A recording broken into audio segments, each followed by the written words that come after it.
débute notre réunion de ce jour. Mes chers collègues, avant toute chose, je veux ici dire évidemment et réitérer notre solidarité avec le peuple israélien et notre condamnation sans équivoque des effroyables actes terroristes qui touchent Israël depuis samedi. Des centaines, peut-être des milliers de victimes civiles ont été lâchement abattues par des terroristes du Hamas parce que juives. Parmi elles, des femmes, des enfants, des bébés, des vieillards, des jeunes qui participaient à un festival de musique, des citoyens français et d'autres de nombreuses nationalités. Nos pensées vont évidemment aux victimes et à leurs proches, ainsi qu'aux otages retenus à Gaza par le Hamas, qui font l'objet d'un chantage insupportable.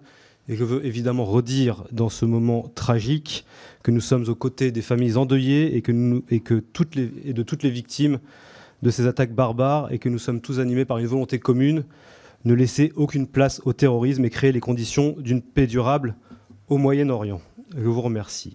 Je viens tout de suite à l'ordre du jour de notre réunion qui appelle l'examen de 2 rapports d'information. Nous allons commencer par le premier sur la sécurité énergétique et la réforme du marché de l'énergie que vont nous présenter nos collègues Pascal Boyer et Nathalie Oziol.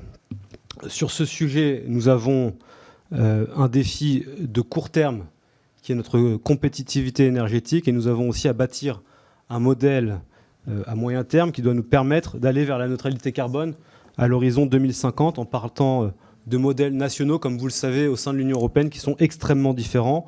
Et pour ce faire, je crois que nous avons besoin de plus de renouvelables, de plus de nucléaire et au fond de plus d'intégration électrique en Europe. Nous ne sommes évidemment pas tous d'accord sur cet agenda au sein des 27 et certainement aussi au sein de cette commission. Et donc il va falloir démultiplier les efforts.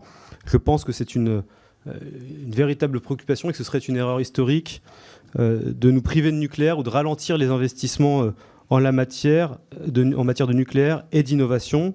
Et donc notre priorité au sein de l'Union européenne ne doit évidemment pas être de nous diviser sur des modèles énergétiques qui sont différents, mais au contraire de renforcer l'intégration électrique du réseau électrique européen, ce qui est absolument indispensable parce qu'on va devoir évidemment électrifier de plus en plus. À cet égard, il y a eu des discussions importantes qui ont eu lieu lundi et hier à Hambourg entre les gouvernements français et allemands, entre le chancelier Scholz et le président Emmanuel Macron, et qui ont acté de pouvoir travailler ensemble dans les semaines à venir pour chercher à conclure d'ici à la fin du mois un accord nécessaire.